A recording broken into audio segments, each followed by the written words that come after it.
My name is Enyedi.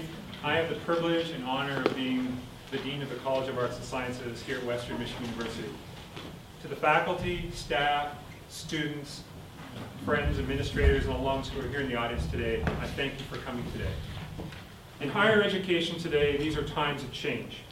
In some cases, particularly if you reside in the state of Michigan, these are times of drastic change.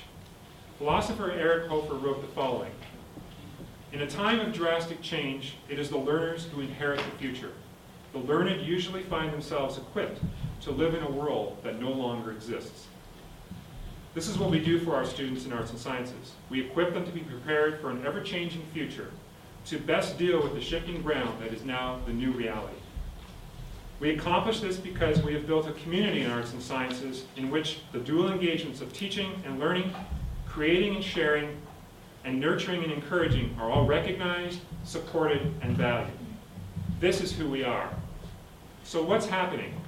For the past decade, the world of higher education has been changing, or more aptly, evolving, in a profound and irrevocable way.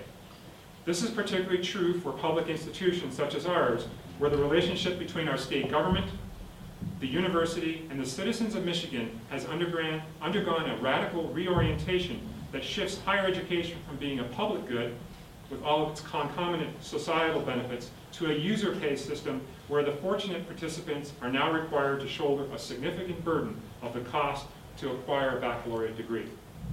Added to this new landscape is the emergence of for-profit institutions, open learning programs such as Coursera or the Khan Academy, and an explosion in the number of online courses available to our students that supplement traditional face-to-face classes. And finally, within Michigan, we must grapple with a changing demographic that will result in a continued reduction in the number of high school-aged graduates annually up until the year 2020. These are our realities. Taken as a whole, this represents a seismic shift in the world of higher education. As individual members of this college, we can lament these shifts, and we can be nostalgic for the good old days.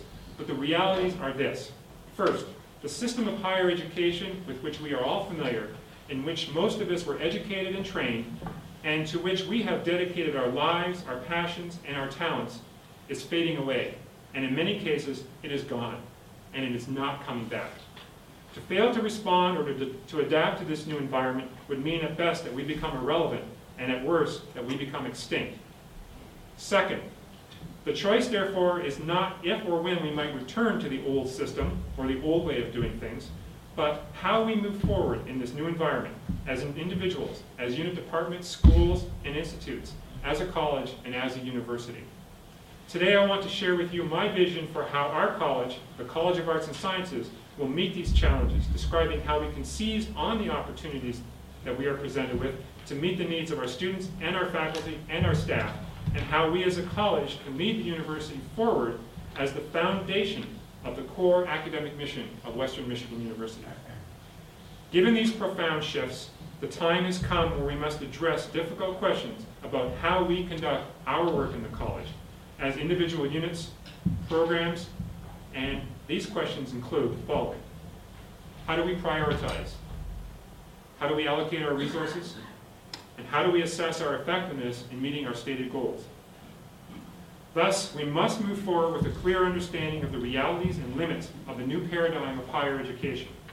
And in this action, move with a sense of the opportunities with which it presents us. Which brings me back to the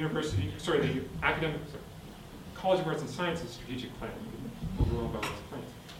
The college mission, as articulated by the plan, is to cultivate engaged global citizenship by providing high-quality education in the liberal arts, including the humanities, social sciences, and natural sciences. The plan also describes the importance of creating, discovering, and disseminating scientific, humanistic, and artistic knowledge and expression, and finally fostering intellectual engagement and continuous discovery and learning. Additionally, our strategic plan has embedded into it the core central challenge of strengthening the value, the impact, and the relevance of the college in the face of resource challenges. Plus, it contains 6 explicit strategic priorities that we have already begun to implement. These 6 priorities are: Priority A, promoting the unique value of arts and sciences. This priority emphasizes the importance of strengthening the college's articulation of its value and impact to all stakeholders. Here is just a sample of our implementation successes so far. We have overhauled the College of Arts and Sciences web presence, including enhancement and delivery of news and information across the university. We've hired a dynamic new director in the newly defined CAS Marketing and Communication Office. And we've drafted a comprehensive marketing and communication action plan. Under Priority B, which is described as providing a globally engaged, diverse liberal arts learning experience, this particular priority aligns with WMU's strategic plan by emphasizing both global engagement and diversity as essential aspects of the liberal arts learning experience. Here's a sample of our implementation success so far. First, we've made a significant enhancement of cooperation between the college and the Heineken Institute for Global Education, especially with the development of monitoring and the development of study abroad programs. We've reestablished and reinvigorated the Arts and Sciences International Committee. We've established a College of Arts and Sciences International Scholarship Program, which successfully awarded 20 study abroad scholarships this past year, and we're planning to do 20 more again this year, and 20 more again the year after, and so on. Continuing on this, we have continued successful implementation of degree works across the college, and we've also completed a survey map of the current general educations to help us understand more clearly how they reflect particular themes and values. Under Priority Area C, increasing the impact and discovery and dissemination, this priority emphasizes the critical nature of the college's research, scholarship, and creative activities, ensuring that they are the heart of both teaching and learning. Here's a sample of some of the implementation successes thus far. We've created a new, comprehensive, and searchable College of Arts and Sciences faculty proposal and awards database. We've provided $7,000 to 7 Arts and Sciences Research Development Award RDA recipients. We've increased our financial support to the Humanities Center and included a GA for summer 2012 and funded up working groups during 2012-2013. We've created a new Arts and Sciences Research, Scholarly, and Creative Activities Committee, and we've awarded $40,000 in Astra Awards this past year, with individual award amounts increased up to $1,000.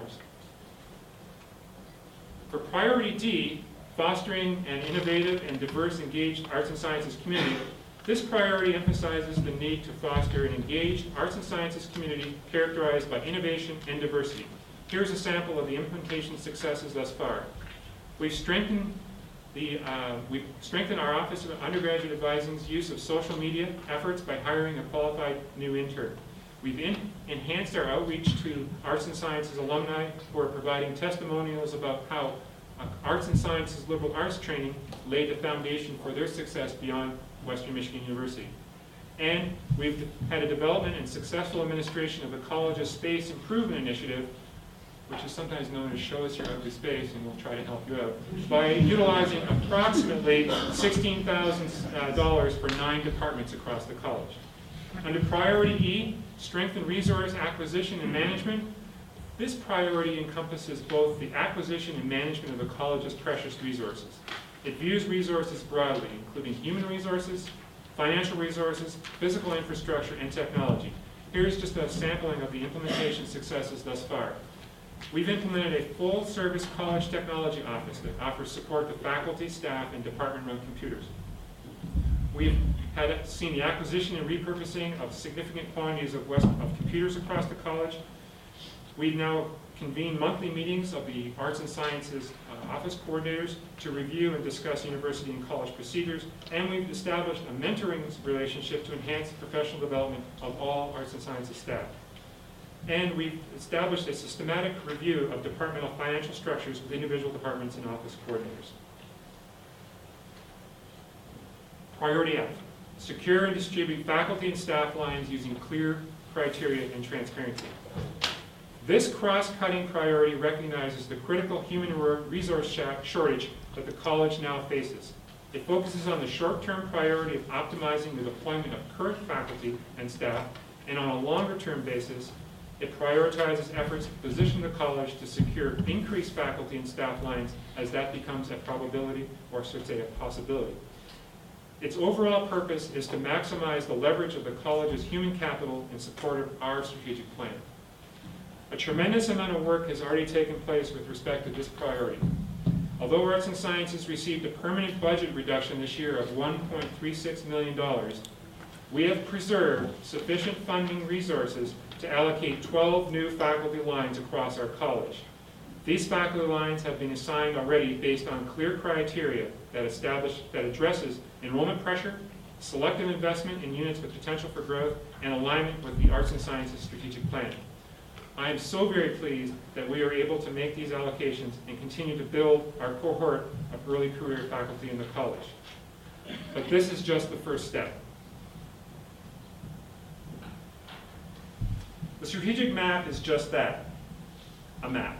A map which will help guide us on our path and remind us of where we are headed. It does not articulate fully the means by which we will get from point A to point B. In order to evolve, to change and adapt in the face of the new landscape of higher education, we need to begin to think differently about our traditional ways of prioritizing, allocating resources, and assessing our effectiveness. We need to have a clear sense of the qualities and characteristics that will help us achieve our mission, a mission that is all the more critical in a rapidly changing, globalized world. So as we begin to consider what it will take to achieve our college mission and address our strategic priorities, 3 characteristics emerge of how we can together meet the significant challenges that now confront us. These are adaptability, authenticity, and accountability.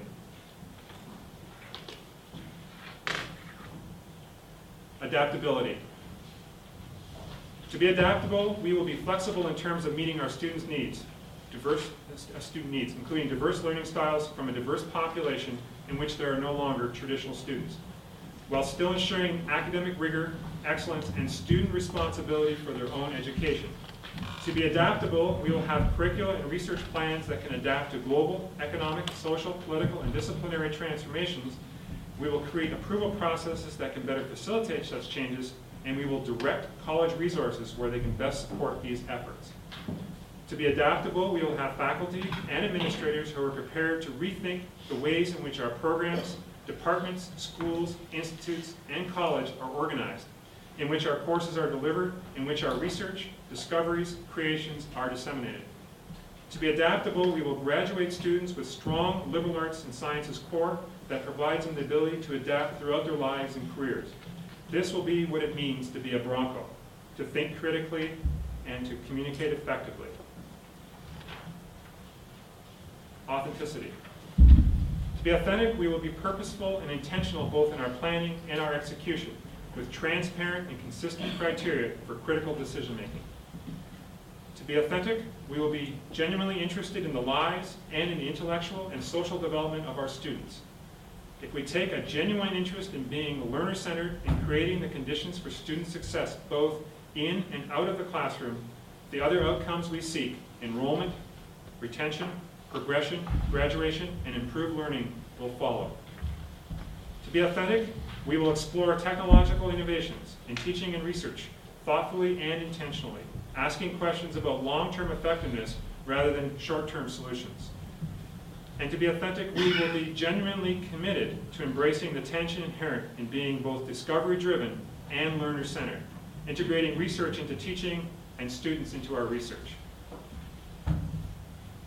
Accountability.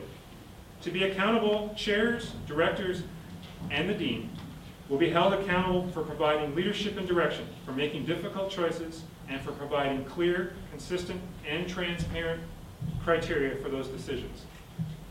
To be accountable, our faculty and our staff will be accountable for being learner-centered, discovery-driven, and globally engaged.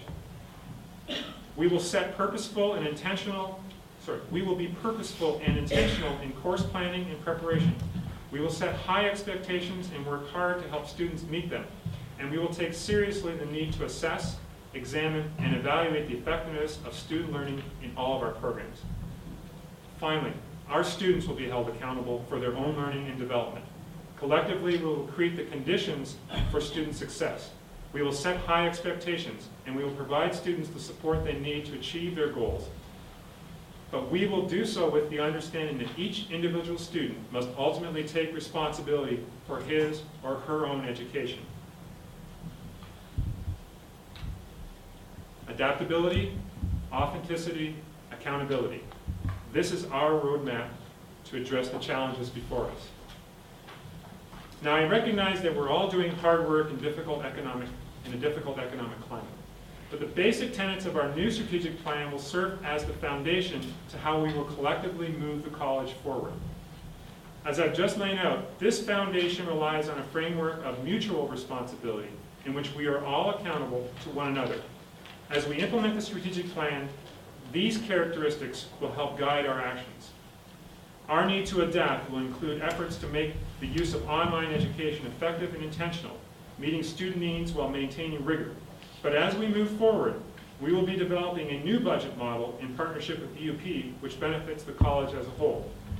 Our need to be authentic will help guide our decisions about undergraduate and graduate enrollment, retention of students, and program planning, helping us face the difficult questions about what programs are essential and relevant, which ones we can no longer sustain or afford, and which ones should be targeted for investment or growth. And our focus on accountability will help guide equally difficult but essential questions about workload, about assessment, and ultimately our ability to achieve our shared goals.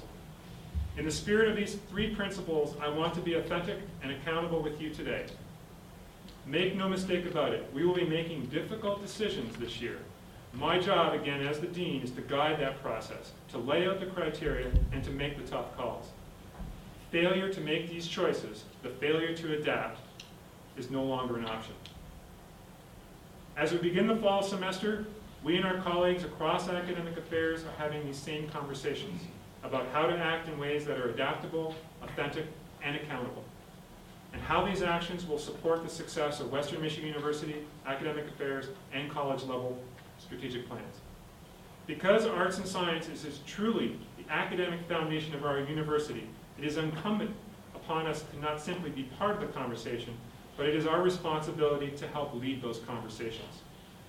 With a maturing faculty, an aging infrastructure of buildings, classrooms, and laboratories, and ever-dwindling resources, and with less public confidence than ever in the value of a liberal arts education, we must actively choose to lead the university forward in addressing critical questions about the academic mission of Western Michigan University. So in conclusion, the two critical questions in which we seemingly always return to are these. What does it mean to be learner-centered, discovery-driven, and globally engaged? And what do we need in order to achieve this vision? I offer that our college, as the academic heart and soul of the university, already has the firm foundation in place to address both of these questions. Over the coming year, as we implement specific priorities of our new strategic plan, and as we negotiate the meaning and significance of our plan, I invite you to join me in thinking about the following three ideas. How can we better integrate students into our research and research into our teaching? How can we ensure that our top research and scholarly faculty are also engaging students at multiple levels and in multiple contexts? And finally, how can we create the optimal conditions for student success with the increasingly diverse population that fills our classrooms every year? If we are thoughtful, if we are intentional about what we are doing, we can become adaptive, authentic, and accountable. If we can create the conditions and expectations for student success, and if we embrace the challenges this new environment poses for a learner-centered, discovery-driven, globally engaged college, we will move closer to the realization of our vision and our mission. To reiterate, we will face these challenges square on. Not so that we can return to the good old days or resuscitate a dying model, but so that we can lead the charge to change the landscape of higher education. This is our opportunity to prove that the very benefits of a liberal arts education, critical thinking, problem solving, flexibility, knowledge of the human condition, and more, these benefits that we endorse for our students are the exact same ones that best position us and will continue to enable us to adapt, to evolve, and to succeed. I want to thank you again for your many contributions to this great college. I look forward to working with you this year as we implement our strategic priorities and achieve our goals. Have a great afternoon.